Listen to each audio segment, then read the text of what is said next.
Bangladeshi origin footballer যারা আছেন, অর্থাৎ যাদের প্রবাসী ফুটবলার নামেও পরিচিতি পাচ্ছে, সেই ফুটবলাররা একে একে ট্রায়াল দিতে এসেছেন বাংলাদেশে। এরই মধ্যে বয়সভিত্তিক দলেও দিয়েছেন ৩ ফুটবলার। সেই বাংলাদেশি বংশোদ্ভূত ৩ ফুটবলার যোগ দিয়েছেন অনূর্ধ্ব-১৯ ফুটবল দলের প্রস্তুতি ক্যাম্পে। সাধারণত বয়সভিত্তিক দলগুলোর ক্যাম্প হয়ে থাকে ঢাকাতেই, তবে এবার ভিন্ন পথে হেঁটেছে বাফুফে। প্রথমবারের মতো ঢাকার বাইরে ২৬২ কিলোমিটার দূরে যশোরে শুরু হলো জাতীয় অনূর্ধ্ব-১৯ দলের প্রস্তুতি ক্যাম্প। আজ বৃহস্পতিবার বিকালে যশোর শামসুল হুদা একাডেমিতে এই ক্যাম্পের যাত্রা শুরু।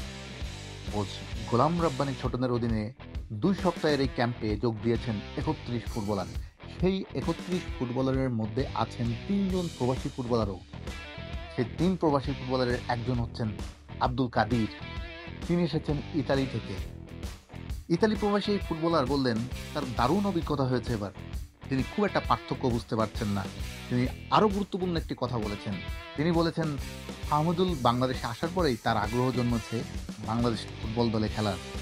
হামিদুলকে দেখেই তিনি অনুপ্রাণিত হয়েছেন। তিনি চান একসময় লাল সবুজ জার্সি পরে সিনিয়র টিমে খেলবেন।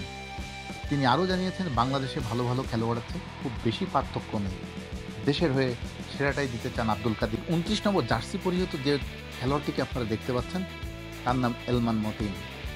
কাদির মতিন অনেক চ্যালেঞ্জের মধ্যে ট্রায়াল দিয়ে টিকে আছেন অনূর্ধ্ব-১৯ দলে।